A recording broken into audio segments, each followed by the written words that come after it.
tengan ingresos provenientes de fuente de riqueza ubicada en territorio nacional. Pues bien, vamos a enfocarnos al título segundo. Y bueno, en este título segundo para las personas morales hay un artículo muy importante desde mi punto de vista, es el que tienen ustedes en pantalla. El artículo 76 de la Ley del Impuesto sobre la Renta es el que contiene, además de otras obligaciones que dice la ley, estas de manera específica y van a ver la importancia que tiene este artículo. Vamos uno por uno. Artículo 76 señala de manera específica, contribuyentes del título 2, está hablando aquí de personas morales, además de las obligaciones establecidas en otros artículos de la ley, refiriéndose a la ley de renta, tendrán las siguientes obligaciones. Observen la primera, llevar contabilidad. Y muchos dirán, oye, pues sí, yo llevo contabilidad, pero señala de manera específica la disposición conforme a lo que dispone el Código Fiscal de la Federación, el reglamento del Código Fiscal de la Federación y el reglamento de la Ley del Impuesto a la Renta. Ojo, cada ley en particular va a tener sus propias obligaciones, no porque la ley de renta me obligue o me deje de obligar para una cosa, quiere decir que la ley de IVA o ley del IEPS van a hacer exactamente el mismo tratamiento. Es importante que ubiquen ese escenario. Cada ley ubica o norma en el ámbito de su competencia. Ley de IVA va a tener un artículo 19 que señalará que están obligados a llevar contabilidad los contribuyentes. Ley del IEPS también en el artículo 19, perdón, la ley del IVA es el 32, señalan la obligación de llevar contabilidad.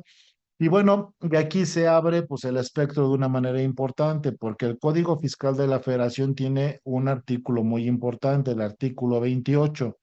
Este artículo señala que es contabilidad para efectos fiscales, señala que la contabilidad debe llevarse en medios electrónicos y señala que la contabilidad debe de ponerse a disposición de las autoridades fiscales. Y ya en reglas de carácter general que vamos a ver más adelante, señala precisamente sobre la obligación de estar enviando mensualmente la contabilidad a la autoridad fiscal, ¿correcto? El reglamento del Código Fiscal de la Federación, artículo 33, señala qué disposiciones son aplicables y sobre todo cuál es el alcance de contabilidad, porque contabilidad para efectos fiscales no nada más son los libros, registros o asientos contables.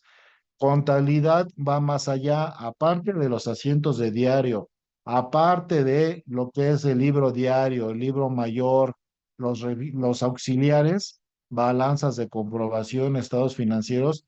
También contabilidad integran papeles de trabajo, contratos laborales, contratos con proveedores, actas de asamblea, actas constitutivas, modificaciones al capital, entradas, salidas de socios, de decreto de dividendos, aumentos o disminuciones de capital, expedientes de activo fijo. Si nosotros llevamos la contabilidad o expedientes en la nube, lo cargamos en la nube en un portal web, eso también va a formar parte de la contabilidad. Entonces el alcance de contabilidad es muy amplio y no nada más radica en lo que son libros y registros contables. ¿Ok?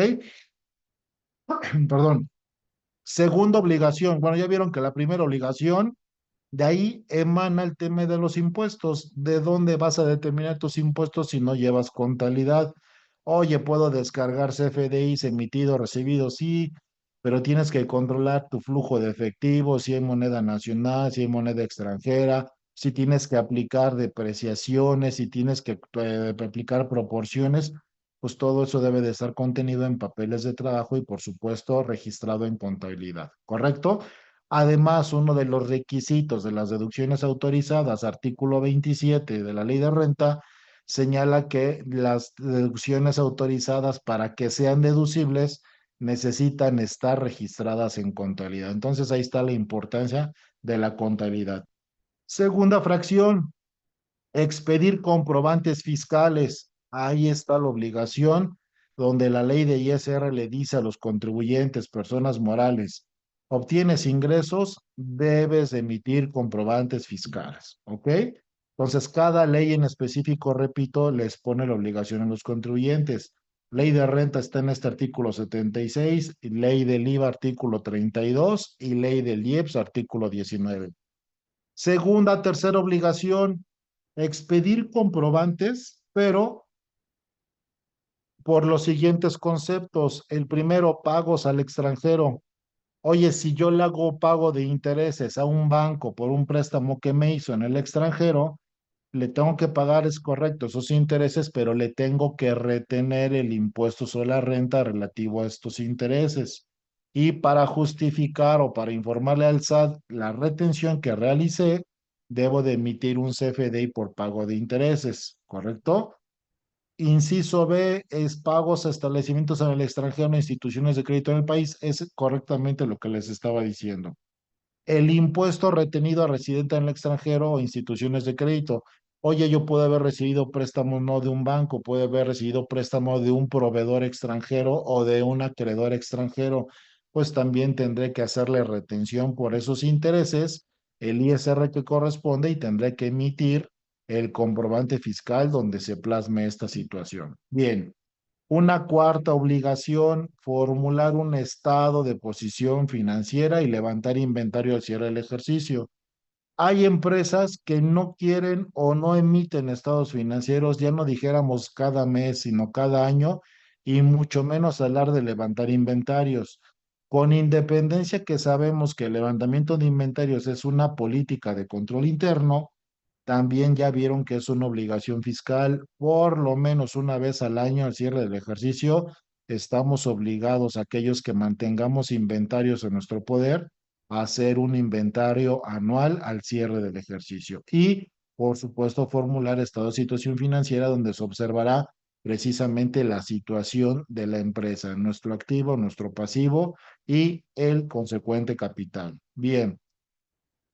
La quinta obligación, que es parte de lo que nos tiene aquí, presentar declaración anual en la que se determine el resultado fiscal del año o la utilidad fiscal, el monto del impuesto que en su caso se determine y por supuesto la participación de los trabajadores en las utilidades que corresponda. Todo esto ya viene contenido en la declaración anual, el monto de tus ingresos, el monto de tus deducciones autorizadas, el monto de tu utilidad fiscal, si determinaste PTU, cuál es el monto de esa PTU, si aplicaste reducción de PTU, cuánto es el monto de la aplicación de la PTU efectivamente pagada, si tienes pérdidas fiscales que aplicaste, ahí se van a plasmar el monto de estas pérdidas fiscales, en su caso el remanente que resulte y como consecuencia el resultado fiscal al cual se le va a aplicar la tasa del 30% para determinar el impuesto sobre la renta anual, ¿correcto? Entonces, aquí está contenido todo eso en la fracción quinta y esto se hace a través de las formas oficiales autorizadas que publique el Servicio de Administración Tributaria a través de reglas de carácter general.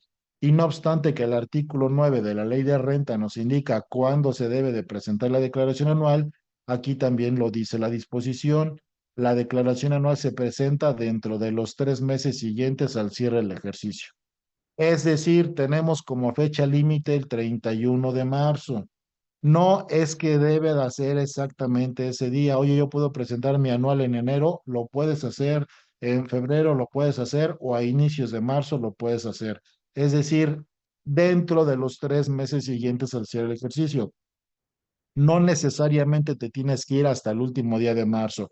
Muchas personas o muchos contribuyentes o muchos colegas, por desidia, por falta de previsión, etcétera, se van hasta el último día del plazo, pero la realidad es que puedes presentar la declaración antes de que concluya el mes de marzo. Muy bien. Otra obligación contenida en el artículo 76, debemos presentar a más tardar el 15 de febrero de cada año el saldo, una información a la autoridad fiscal donde estemos reportando el saldo que tenemos con nuestros acreedores en el extranjero. Si derivó de un préstamo, para informarle al SAT el monto de ese préstamo, la tasa de interés que estamos pagando, quién es el beneficiario de estos intereses o a quién le estoy pagando estos intereses y por supuesto el plazo del préstamo. ¿Correcto? Muy bien. Fracción séptima, presentar declaraciones que señale el SAT mediante disposiciones de carácter general y a través de los medios electrónicos que disponga la autoridad. Pues precisamente en resolución miscelánea fiscal se publican las formas oficiales autorizadas. Claro está que hoy día todas las formas o formatos o programas que utilizamos son de carácter electrónico, pero están precisamente de acuerdo a lo que dispone el SAT. En el SAT dice cuál es la forma que tenemos que utilizar o el programa informático a utilizar para presentar nuestras obligaciones fiscales conforme a lo que dice esta fracción séptima. Fracción octava, llevar registros de las operaciones con títulos valor emitidos en serie. Si nosotros fuéramos una empresa que cotiza en bolsa de valores, pues tenemos que llevar el registro de estas operaciones con los títulos accionarios que ofertamos a través de bolsa de valores, ¿correcto? Una fracción importantísima, la fracción novena, tema relativo a operaciones entre partes relacionadas. Es una parte relacionada. Oye, de acuerdo a la disposición fiscal señala que cuando una persona tiene injerencia en el control de su administración, en el capital o en la administración, control o capital de la empresa, se entiende que eres su parte relacionada. ¿Cuál sería el ejemplo?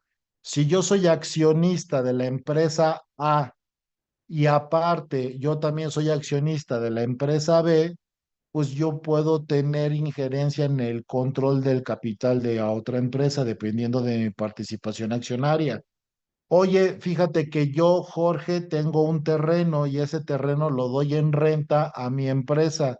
Lo puedo hacer, lo puedes hacer, pero como tú eres accionista de tu empresa y el terreno es de tu propiedad, se entiende que le estás rentando un terreno a tu parte relacionada. Y lo que trata de hacer la autoridad fiscal es prevenir que a través de malas prácticas le otorgues beneficios a tus partes relacionadas. ¿Qué es esto? A tu empresa, en vez de cobrarle lo mismo que le cobrarías a cualquier persona, le cobras más barato. ¿Para qué? Pues para provocarle utilidades. O si tu empresa tiene pérdidas o le quieres provocar pérdidas, le facturas más elevado. Precisamente las operaciones con partes relacionadas, de ahí se deriva un estudio que son el estudio de precios de transferencia, en donde lo que se hace es determinar que las operaciones que se realicen entre dos partes relacionadas se hagan siempre a precio de mercado. Es decir, dice la disposición, que el precio o la contraprestación que se pacte entre partes relacionadas sea a precios comparables conforme si lo hicieras con cualquier otra persona que no fuera tu parte relacionada. En concreto, véndele a precio de mercado y venta de precio de mercado es la venta que le harías a cualquier persona, sea o no tu parte relacionada, ¿correcto? Pues precisamente esta fracción que fue reformada en el año 2022, como pueden observar, señala que se debe de obtener y conservar la documentación relativa a demostrar que las operaciones con tu parte relacionada se realizaron a precio de mercado. Y aquí viene todo el desglose de alguna información que debemos de solicitarle a nuestra parte relacionada para poder soportar que la operación se hizo a precio de mercado. ¿Correcto? Muy bien. Hay excepciones a la regla, claro. Si tú eres una persona moral que realizas actividades empresariales y el monto de tus ingresos en el año no superaron de 13 millones de pesos, no estás obligado a realizar este famoso estudio de precios de transferencia. Este estudio de precios de transferencia precisamente lo que trata de demostrar es que las operaciones entre partes relacionadas sí se realizaron o en su caso están fuera de precio de mercado. Y si tú como persona moral no vendes bienes, sino prestas servicios, si tus ingresos en el año no rebasaron de 3 millones, no estás obligado a realizar estudio de precios de transferencia. Muy bien. Otras obligaciones, la fracción 10. Yo en el mes de mayo, si soy persona moral, de cada año tengo que presentar ante las autoridades fiscales la información precisamente de mis operaciones con partes relacionadas. Ahí está la importancia de la fracción anterior. Si tú efectivamente realizas operaciones con partes relacionadas y estás obligado a realizar estudio de precios de transferencia, tienes que entregarle información a la autoridad fiscal precisamente para informar de tus partes relacionadas. Muy bien. Pago de dividendos. ¿Qué son dividendos? Dividendos son las ganancias o utilidades que distribuyen las personas morales a sus socios o a sus accionistas. Pues bien, si tú como persona moral distribuyes estas utilidades a tu socio, le estás pagando un dividendo y la obligación que hay para pago de dividendos es que tienes que emitir como persona moral un comprobante fiscal por pago de dividendos, ¿correcto? Este comprobante fiscal debe de señalar el monto del dividendo pagado, si causó o no causó impuestos sobre la renta y la procedencia del dividendo. ¿A qué me refiero? Hay un indicador fiscal que es la cuenta de utilidad fiscal neta, la famosa CUFIN, y en esta CUFIN es la que detona si el dividendo es sujeto o no de impuesto. Aparte, derivado de la reforma fiscal que se dio en 2014, si hay un dividendo que provenga de CUFINES generadas de 2014 en adelante, no obstante que el dividendo provenga de CUFIN, se tendrá que hacer una retención de un pago de ISR definitivo por la cantidad del 10% del monto total del dividendo. Entonces, como pueden ver, hay reglas aplicables adicionales a esta materia, pero aquí la obligación en concreto es, persona moral, pagaste dividendos, tienes que timbrar un CFDI por pago de dividendos. ¿Por qué lo interesante? Si estamos previendo el cierre del ejercicio fiscal y durante el año yo pagué dividendos y no me percaté que tenía la obligación de emitir un CFDI, pues emite este CFDI antes de que acabe el año y con eso estaremos cumpliendo con la obligación, ¿correcto? Muy bien, bueno, operaciones con partes relacionadas deben de determinar sus ingresos y deducciones a precios de mercado. ¿Se acuerdan que lo comentaba? Esto está contenido en el artículo 180 de la ley del ISR. Ahí me dice qué se entiende por parte relacionada y cuáles son los métodos o procedimientos que debemos de aplicar para determinar precisamente que las operaciones fueron o no a precios de mercado, ¿correcto? Si tú como persona moral realizas una operación con fideicomisos a través de la cual realizas actividades empresariales, se debe de informar a la autoridad fiscal a más tardar en el mes de febrero precisamente de estas operaciones. No les aplica a todos, solamente a aquellas que realicen operaciones con fideicomisos. Bien, tocando otra vez de nueva cuenta el tema de inventarios. Ya la ley me dice que tengo la obligación de practicar por lo menos un inventario anual al cierre del año, pero en la fracción décima cuarta me dice que también debo de llevar el control de mis inventarios, ¿ok?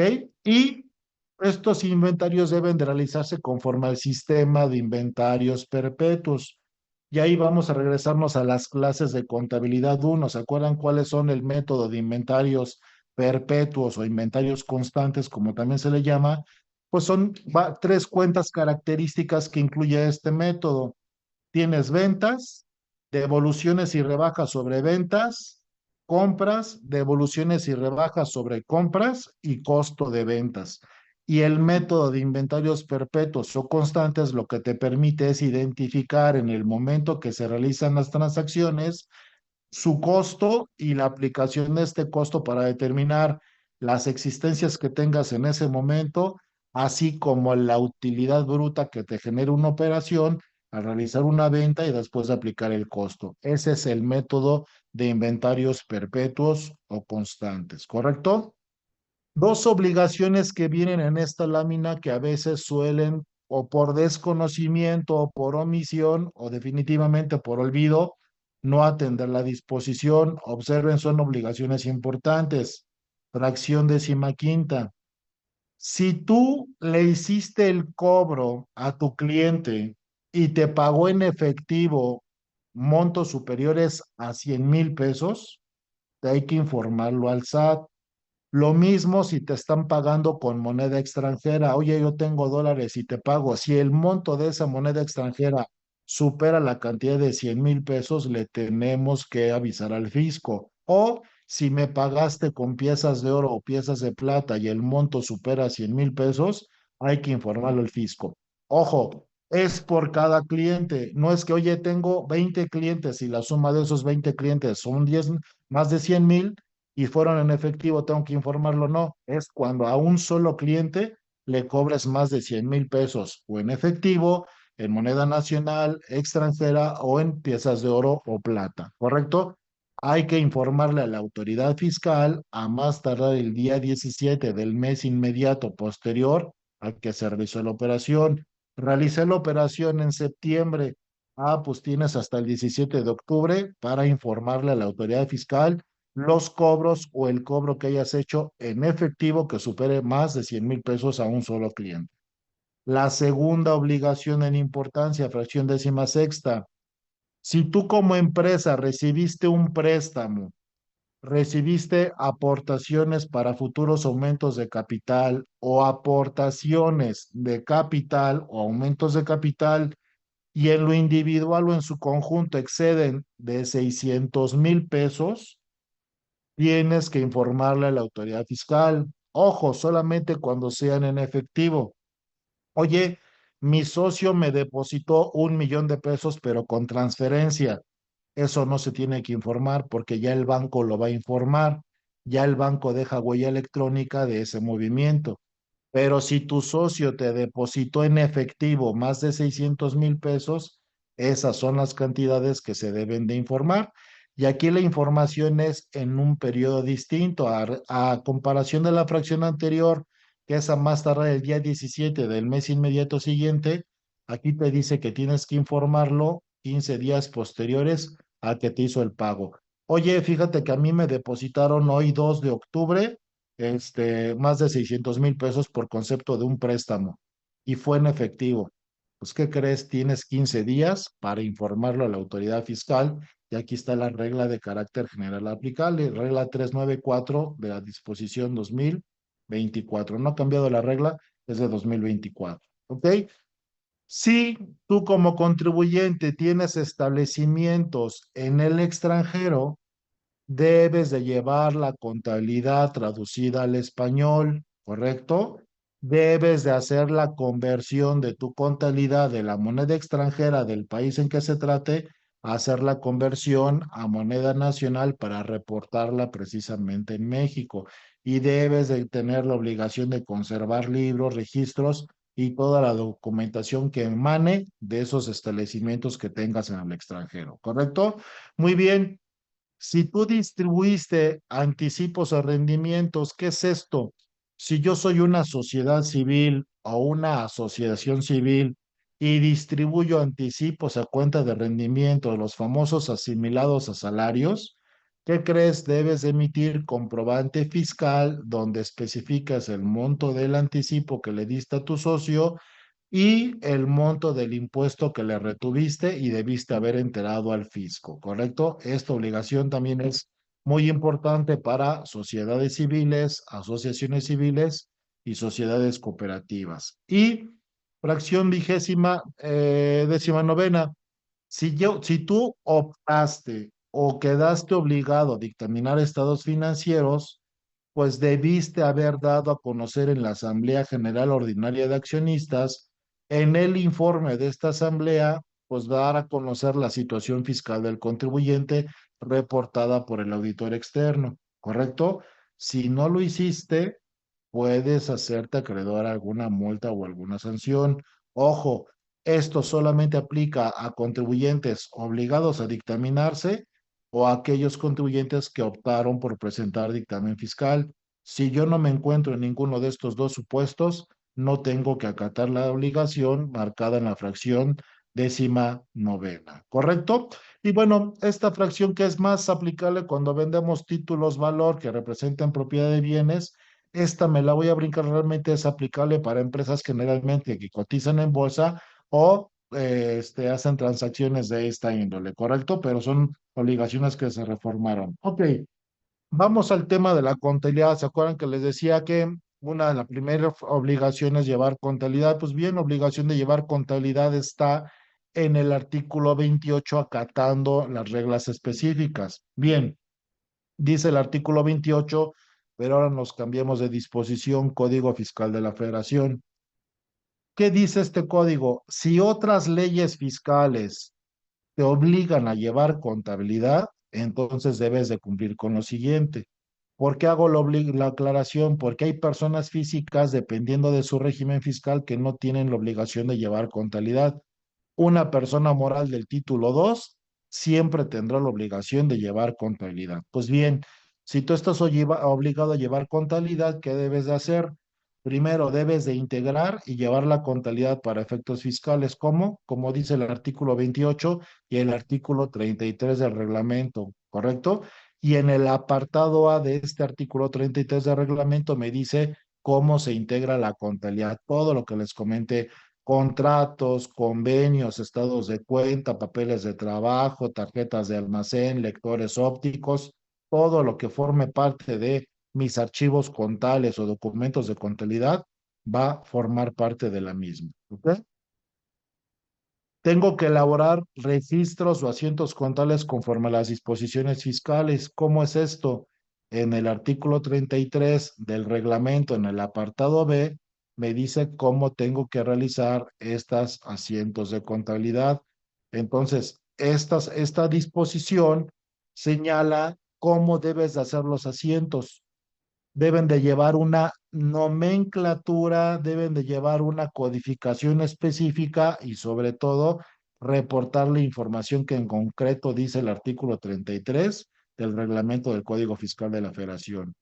Otra obligación importante que es la que modificó todo el escenario contable: realizar la contabilidad en medios electrónicos.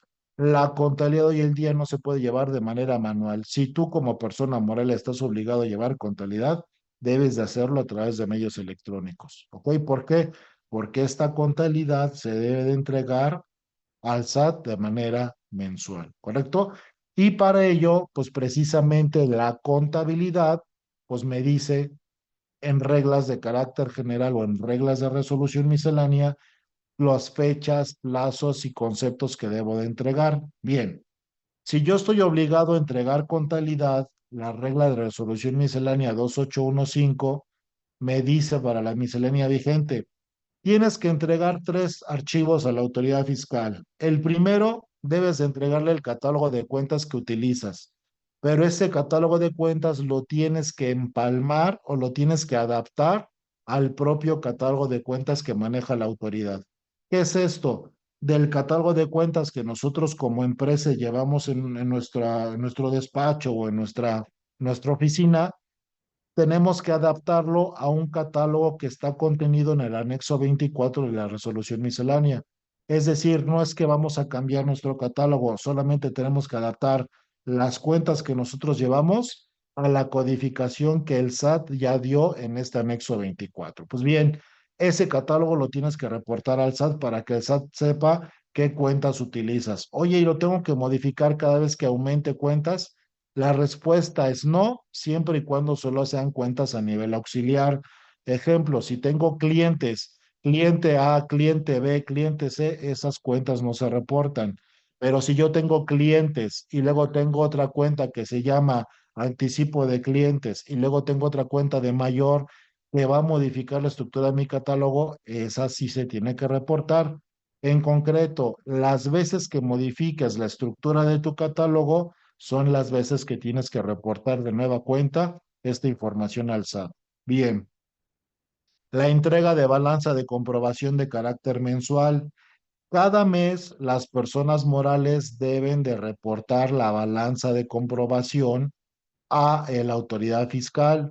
Para ello se hace la conversión del archivo, como tradicionalmente se obtiene de una balanza, se transforma a un archivo en versión XML y ese archivo se reporta a la autoridad fiscal de manera mensual, de tal suerte que debemos de reportar la contabilidad por lo menos 12 veces en el año. Oye, Jorge, fíjate que modifiqué mi contabilidad derivado de ajustes de auditoría. Pues tienes que volver a reportar esa contabilidad para informar al SAT que ajustaste saldos, ¿correcto? Y por último, las pólizas y los auxiliares. Oye, ¿tengo que entregar pólizas y auxiliares a la autoridad fiscal? La respuesta es sí, pero solo en el caso que la autoridad fiscal te lo requiera. Y te lo va a requerir solamente en el caso de que hayas tramitado una solicitud de devolución o una compensación y la autoridad fiscal quiera revisar esa compensación o esa devolución. Solamente en este caso la autoridad te va a poder solicitar pólizas y auxiliares contables, ¿correcto? Y bien, siguiendo con estas reglas, pues ya vimos que tenemos que entregar una balanza de comprobación. Pues bien, aquí ustedes ven en la lámina, se entregan balanzas mensuales y también una de carácter anual. Cada mes, las personas físicas y morales deben de entregar balanza de comprobación. Pues bien, para personas morales deben de entregar la balanza a más tardar los primeros 3 días del mes, del segundo mes posterior al que estoy cumpliendo. El ejemplo, si yo voy a entregar mi contabilidad de septiembre, la voy a tener que entregar a más tardar el 3 de noviembre, porque es el segundo mes, pero es el tercer día de ese segundo mes. Es decir, septiembre, primer mes octubre, segundo mes noviembre, al 3 de noviembre tendré que entregar esta balanza como fecha límite. Y si yo soy persona física, en vez del tercer día, son los primeros 5 días del segundo mes posterior. Cada mes tenemos que estar entregando balanza de comprobación. Y ya una vez que acabó el año, cerró el ejercicio fiscal, determiné mi ISR anual, hice los ajustes correspondientes para registrar el resultado del ejercicio, registrar el ISR en los resultados de la operación y registrar la PTU en los gastos de operación de la empresa, pues tengo que presentar una balanza de comprobación de carácter anual. Y como ustedes pueden observar, la balanza de comprobación de cierre o la balanza de comprobación anual o lo que algunos le llaman el mes 13 que se reporta, estas personas morales lo tienen que entregar a más tardar el 20 de abril del siguiente año.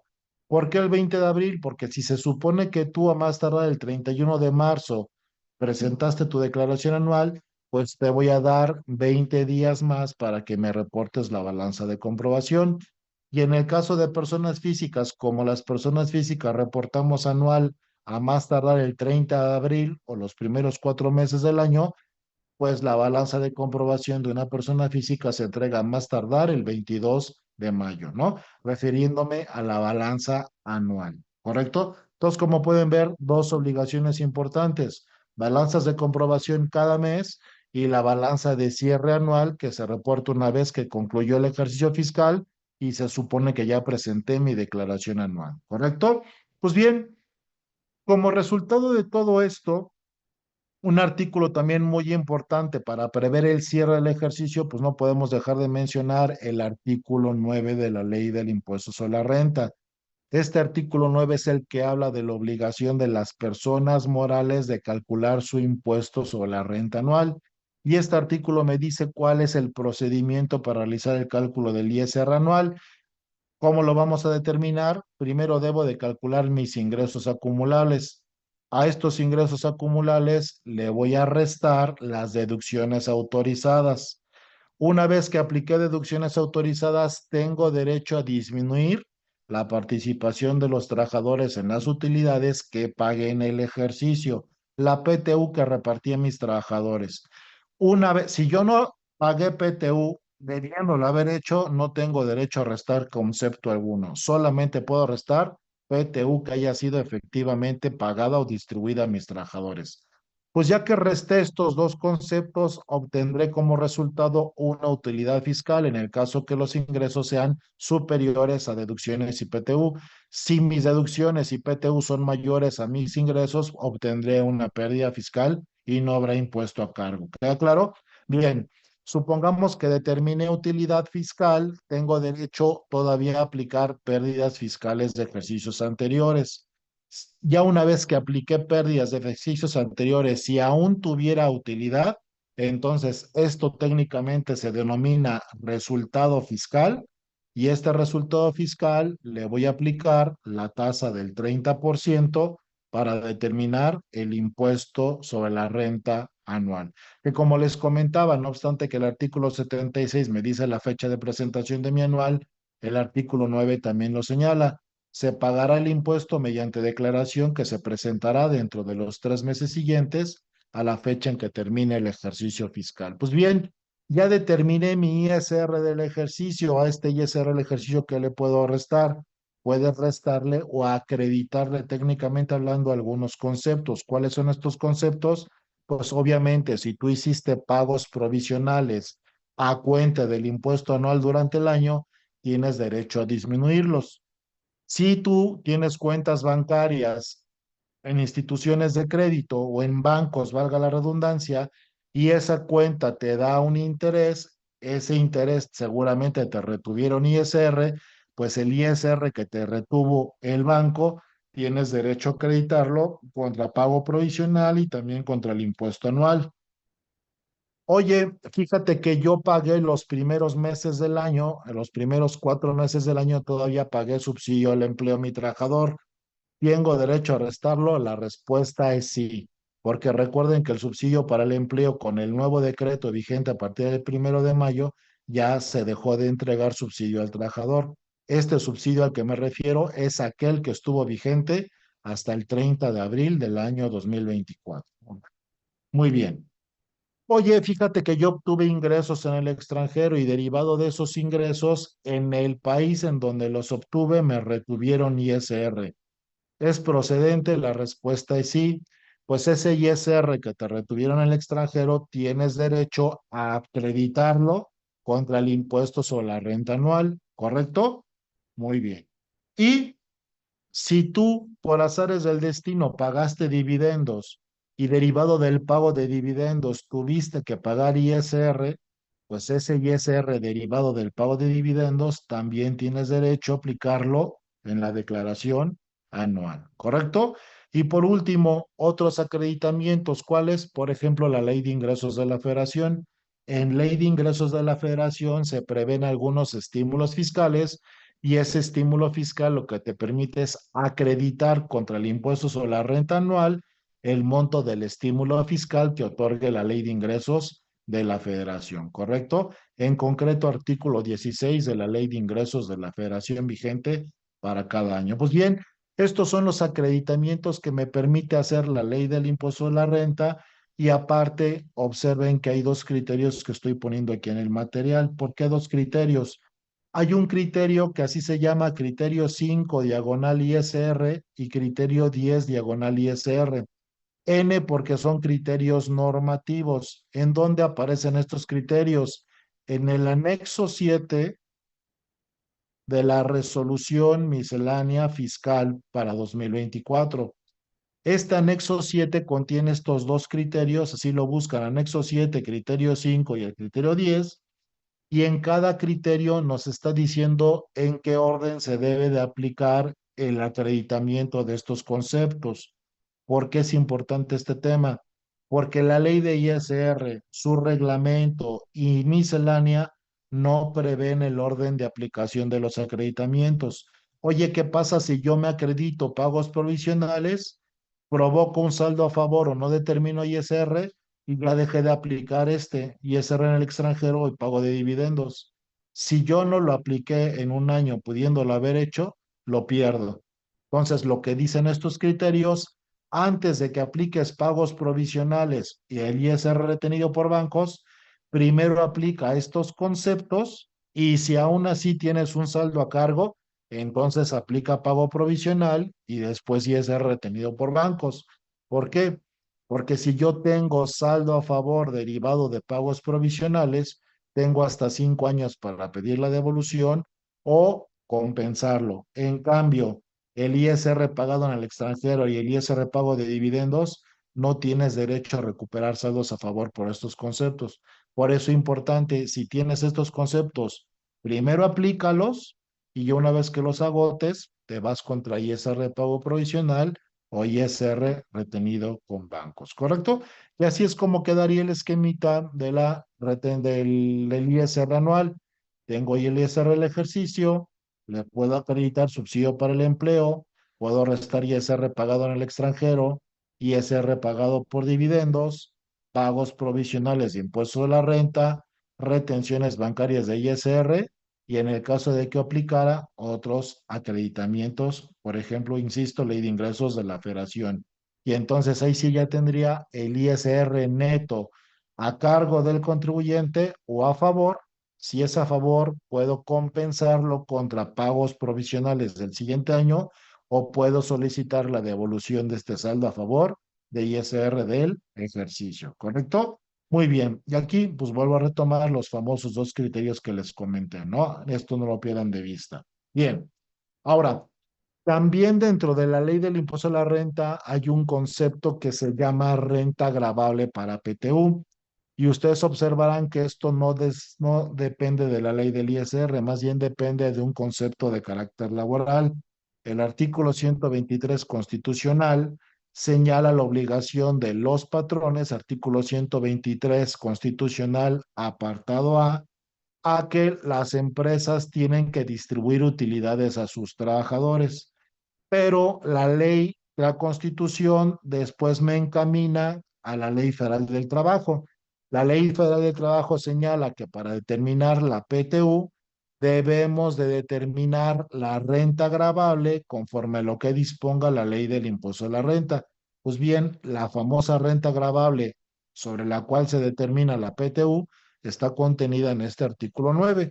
Y este artículo 9 señala de una manera muy similar al resultado fiscal. Parto de mis ingresos acumulables, a mis ingresos acumulables le resto las deducciones autorizadas, puedo restar aquellos conceptos que para ISR no fueron deducibles, pero PTU me dice, aquí sí te voy a permitir que los puedas disminuir y entonces voy a tener la determinación de la famosa renta gravable para el pago de la PTU. Y a esta renta gravable le aplico el 10%, que es el porcentaje que autoriza la comisión para pago de PTU, y entonces determinaré la PTU a repartir a mis trabajadores. Y ahí ya tendría que aplicar la reglamentación laboral. Esta PTU la divides, un 50% se distribuye en base a días trabajados, el otro 50% se distribuye en base a sueldo percibido en el año y obviamente tendrás que aplicar el demás procedimiento para ver si tienes o no una PTU topada en el ejercicio, ¿correcto? Y bueno, hasta aquí sería el esquema general para un cierre del ejercicio, pero pues ya vimos que se desprenden muchas disposiciones y ahí no acaba la cosa. En una hora es imposible ver un cierre integral del ejercicio, pero sí podemos comentar aspectos que son invariables, que son indispensables evaluar para poder realizar o llevar a cabo un buen cierre del ejercicio. ¿Qué disposiciones debemos de atender? Ingresos acumulables para efectos de ISR, artículo 16, ¿correcto? Este artículo 16 me dice qué ingresos acumulan para ISR. El artículo 18 me señala otros ingresos adicionales que son acumulables para efectos del impuesto sobre la renta anual. El artículo 17, un artículo muy importante porque me dice cuáles son los momentos de acumulación de los ingresos. En términos generales, una persona moral, exceptuando a las sociedades civiles y asociaciones civiles, una persona moral cuando acumula sus ingresos. Dice la ley, depende de lo que suceda primero. Hay tres momentos, conforme al artículo 17. En el momento que expidas el comprobante que ampara el precio y la contraprestación, en el momento en el que entregues o prestes el servicio, o cuando cobres total o parcialmente la contraprestación, inclusive cuando provenga de anticipos. Cualquiera de los eventos que suceda primero es lo que vas a aplicar. Y por eso las personas morales, aun y cuando no hayan cobrado la factura, desde el momento en el que expidan la factura, ya están obligadas a acumular el ingreso. Esto está contenido en el artículo 17 de la Ley de Impuesto a la Renta. Pues bien, otras disposiciones, aquí me faltó el artículo 25. El artículo 25 habla de las deducciones autorizadas, me dice el catálogo de deducciones que pueden realizar el contribuyente, entre otras el costo de ventas, las devoluciones recibidas o descuentos otorgados, los gastos, las inversiones, cuotas de seguro social, etcétera. Y el artículo 27 me señala cuáles son los requisitos que deben de tener las deducciones autorizadas. El CFDI o el comprobante fiscal es tan solo uno de varios requisitos, pero no es el único. Este artículo 27 trae otros requisitos adicionales. pago que sea con cheque nominativo o transferencia cuando el monto de la erogación supere 2,000 pesos.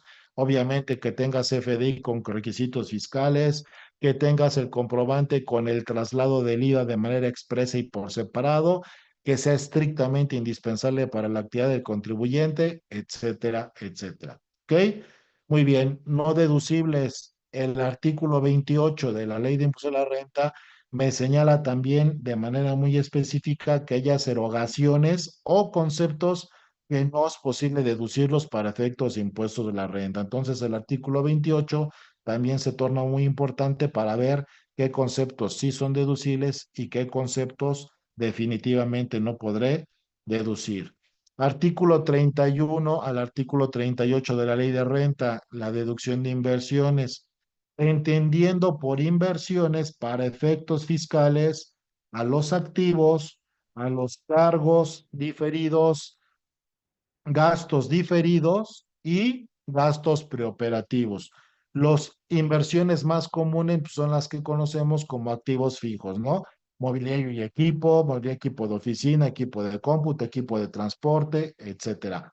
Ese activo fijo es una inversión para efectos fiscales y recordarán que se deduce a través de la aplicación de porcentajes máximos que están señalados en la ley del impuesto sobre la renta.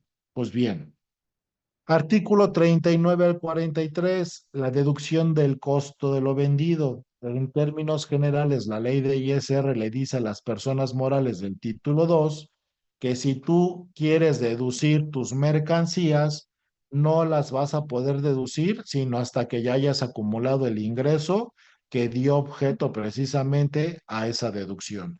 El ejemplo muy claro, oye, yo vendo computadoras y esas computadoras me costaron a 20,000 pesos a cada una. Y yo las vendo en 30,000. Ah, pues para que tú puedas deducir los 20,000 que te costó cada computadora, debiste haber acumulado previamente el ingreso. Es decir, no puedes deducir costos sin antes haber acumulado el ingreso que lo genera. ¿Correcto? Muy bien. Ajuste anual por inflación. Este es un concepto que está dentro del artículo 44 al 46. Es un concepto que lo que trata de calcular es el monto de la pérdida o el efecto que le origina la inflación al poder adquisitivo de la moneda. Me trataré de explicar muy breve. Si yo tengo cuenta por cobrar con mis clientes y a mi cliente yo le presté o yo le di mercancía por 1,000,000 de pesos en enero del 24 y ya pasó todo el año y mi cliente me paga hasta el mes de diciembre, oye, me va a pagar 1,000,000 de pesos, sí, salvo que le cobres intereses, pero si le cobras intereses, el interés ya es una carga financiera por el financiamiento que le estás otorgando. Pero si yo le vendí 1,000,000 y no le cobro ningún interés, cuando venga el mes de diciembre, me va a seguir pagando este mismo 1,000,000 de pesos. Pero el 1,000,000 de pesos en enero no tenía el mismo poder adquisitivo que lo tiene en diciembre. En diciembre seguramente ya hay un poder adquisitivo deteriorado por el efecto de la inflación. Lo mismo ocurre con las cuentas por pagar. Si yo a mi proveedor le debo 1,000,000 de pesos y ese 1,000,000 de pesos se lo pago hasta el final del año sin que me cobre ningún interés, el 1,000,000 de pesos pues obviamente ya tiene un deterioro en el poder adquisitivo. El ajuste anual por inflación es lo que trata de calcular.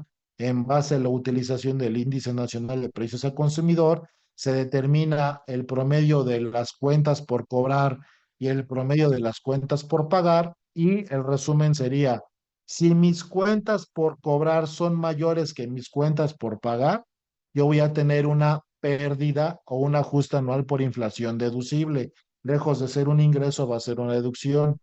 Pero si yo le debo más a mis proveedores que las cuentas por cobrar que tenga, es decir, mis pasivos son superiores a mis activos o a mis créditos, entonces yo tendré un ajuste anual por inflación de carácter deducible. Todo este procedimiento está contenido en los artículos 44 y 46. Y por último, bueno, aquí también pérdidas fiscales, dejen borrar estas anotaciones. Pérdidas fiscales dentro del artículo 57 al 58 de renta señala qué se entiende por pérdida fiscal, señala que las pérdidas fiscales las puedo aplicar en pagos provisionales y en la anual, y señala que yo puedo aplicar pagos provisionales sujetas a actualización, y también señala de manera específica que tengo 10 años para agotar una pérdida fiscal. Si en 10 años no agoté o apliqué esa pérdida fiscal, el monto que quede pendiente después de 10 años se pierde y ya no lo puedo recuperar, ¿correcto? Muy bien. Otras disposiciones que también tienen que ver con el cierre del ejercicio. Las obligaciones de las personas morales, estas sí las vimos completas, fue con la que inicié y que dio pauta a mi charla el día de hoy. Declaraciones informativas de partes relacionadas. Este artículo 76A habla de tres obligaciones importantes en materia de partes relacionadas. ¿Ok? Información de partes relacionadas. Información así se llama, declaración de partes relacionadas maestra, la declaración país por país y la multinacional. Son tres tipos de declaraciones de operaciones con partes relacionadas, pero estas son aplicables solamente a empresas muy grandes. Digo, no es que sea imposible que les toque verlas, pero obviamente son para empresas muy grandes y que realizan cierto tipo de operaciones. ¿Correcto? Comentamos brevemente dividendos. Bueno, pues la cuenta de utilidad fiscal neta está regulada en el artículo 77 de la ley del ISR. Ahí me dice cómo debo de determinar la cuenta de utilidad fiscal neta, qué es la utilidad fiscal neta, qué conceptos suman, qué conceptos restan, cómo la tengo que actualizar y obviamente el efecto que tiene precisamente para el pago de dividendos. La cuenta de capital de aportación, me brinco al artículo 78. Esta cuenta de capital de aportación no es otra cosa más que reflejar el monto de la inversión de los socios, es decir, el capital que aportaron y cómo se actualiza en el transcurso del tiempo. Aquí sí, la ley fiscal le reconoce un efecto de actualización al capital conforme a las reglas que están contenidas en el artículo 78 de la ley del impuesto sobre la renta. Muy bien, comentamos artículo 28, que es contabilidad para efectos fiscales, muy importante. Declaración de operaciones relevantes en el artículo 31A también son operaciones muy específicas y por montos que superen la cantidad de 60 millones de pesos. Entonces, no le aplica a todos los contribuyentes. Dictamen fiscal de estados financieros regulado en el artículo 32A del Código Fiscal de la Federación, recordando que hay dictamen voluntario y hay dictamen obligatorio. Ojo, no cualquier contribuyente puede optar por dictaminar sus estados financieros. Solamente aplica para aquellos contribuyentes que obtuvieron ingreso por más de 170 millones de pesos en el año. Si obtuviste ingresos por menos de esa cantidad, no puedes optar por dictaminar. Y contribuyentes obligados a dictamen son contribuyentes que tuvieron ingresos acumulables por más de 1.750 millones de pesos.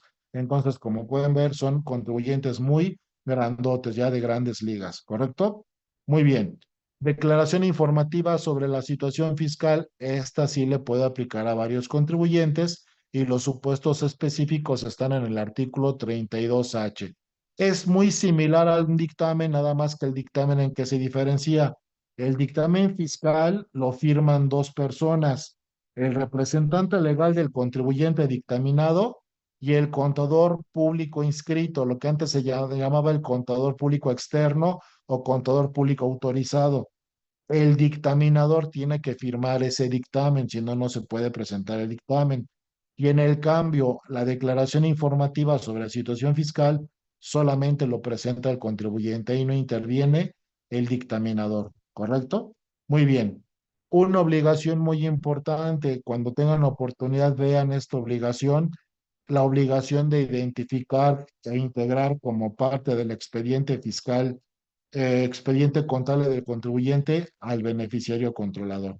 Esta obligación surgió a partir del año 2022 y si no la cumplimos, puede acarrear multas que van desde $500,000 hasta 2,5 millones de pesos por cada obligación que hayamos dejado de cumplir. Entonces, esta obligación muy relevante tenerla prevista antes de que acabe el año, ¿correcto? Pues como podrán ver, son muchísimas disposiciones, cada disposición tiene particularidades aplicables e insisto, en una hora sería imposible verlas todas ellas, pero creo que en este material viene un muy buen condensado de todos los aspectos que se deben de observar para poder tener en consideración un buen cierre del ejercicio fiscal, ¿correcto?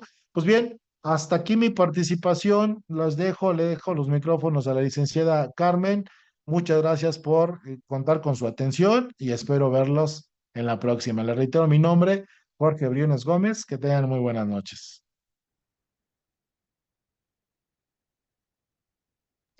Ok, contador, muchas gracias. ¿Cómo están? Muchas gracias por compartir el conocimiento. Me voy a quedar aquí con los chicos, pero de verdad le agradezco toda su atención y todo, pues, su experiencia e información que nos trae el día de hoy. Muchas gracias, contador. Nos vamos a ver muy pronto en esta sorpresa que les voy a anunciar a los contadores. Pero quiero ver, contas, ¿quién de ustedes me puede decir si aprendió algo el día de hoy? ¿Aprendieron algo? ¿Les gustó el curso? Pongan el número 1 si aprendieron algo, por favor. Uno. Ok, muy bien. Me imagino que es un excelente expositor, ¿sí o no?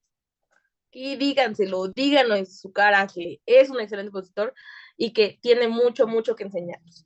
Ok, perfecto. Qué bueno que les gustó el curso y quiero saber también si ya están preparados para lo que se viene con el cierre anual, si ya están preparados para el dolor de cabeza que conlleva, si ya están preparados para que los clientes les digan, oiga, conta, ¿por qué estoy pagando tanto impuesto? ¿Ya estamos listos para ellos? ¿Ya estamos listos para... Prendan su cámara, por favor, contadores, porque a mí no me gusta hablar sola, la verdad. Prendan su cámara, por favor. Prendan su cámara, por favor. Muy bien. Ahí sí me pueden apoyar integrándome. Gracias. Aceptando, chicos. Muy bien. Quiero decirte que hoy nada más fue el 3% del conocimiento, porque yo sé, yo sé que no estás preparado para que tu cliente no te quiera decir que sí a ese aumento de honorarios, que tú quieres ir por más en la empresa en donde estás, que quieres conseguir un mejor trabajo. Yo sé que esto es lo que necesitas y por eso el día de hoy te traigo una súper sorpresa, pero antes de decirte cómo vamos a resolver este tema del cierre anual, que ya te liberes el 12 de diciembre, que obviamente ya no te estés desvelando, que no estés lidiando con la plataforma del SAT que se cae de lo saturada que está el 31 de diciembre, porque todos quieren mandar su cierre anual en ese momento. Si quieres saberlo, por favor, ponme el número 1 aquí en mensajitos, ¿ok? Y necesito saber también si sabes cuál es el activo más importante de un contador. ¿Cuál es el activo más importante de un contador? El conocimiento. Así es. Este curso nada más fue el 3% del conocimiento, ¿ok? El 100% del conocimiento aquí se viene. ¿Y qué harían con él? Fácil, sería de descansar el 12 de diciembre ya con todos sus cierres anuales. Todos los clientes estarían súper contentos porque llevaste una buena planificación y ya no están pagando tanto impuesto y por lo menos te van a querer decir que sí cuando tú digas, dame más honorarios. Y pues vas a tener cartera abierta para conseguir ese sueldo que quieres para tener estabilidad y